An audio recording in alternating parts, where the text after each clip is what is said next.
मयूरभंज जिला बड़साही बीजेडी रे बढ़ुची विद्रोह पूर्वतन विधायकों को खोलाखोली विरोध कर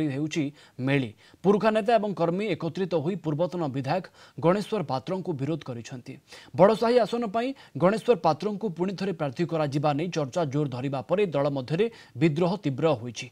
तेबे आज बेतनटी ठारे हजार हजार संख्यार नेता एवं कर्मी एकत्रित होते गणेश्वर को प्रार्थी करागले दल पर कार्य करेंगे ना बोली कहते। गणेश्वर को छाड़ी अन्य कहीं प्रार्थी हेले विजयी कराइबे बोली सीधा सड़क कहते। गणेश्वर पात्र किसी मुस्लिम गोष्ठी नेतृवृंद टिकेट देवाई जिद धरती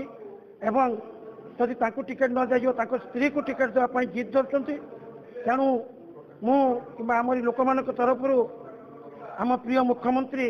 आम राज्य सभापति नवीन पट्टनायक निकट में आपण मान मध्यम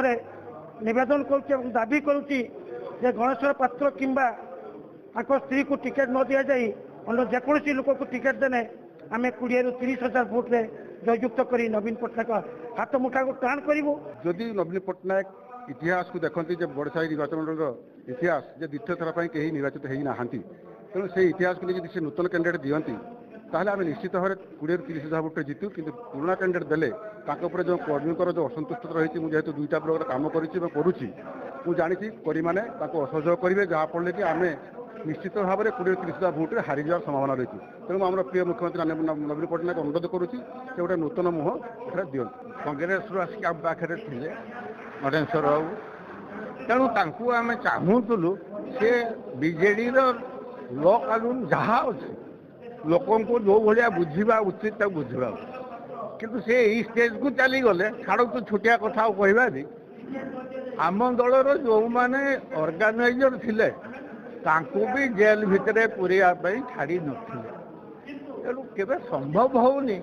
से लोक जब रिपीट कर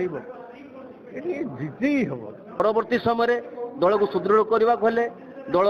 संगठन सुसंगठित करने को हेले जदि प्रार्थी करा जाए ये दल संपूर्ण भाव संगठन नष्ट हम आउ जो मैंने पूर्व पुरुणा कर्मी जो मैंने कर्मकर्ता से दल पाखु दूरे जाए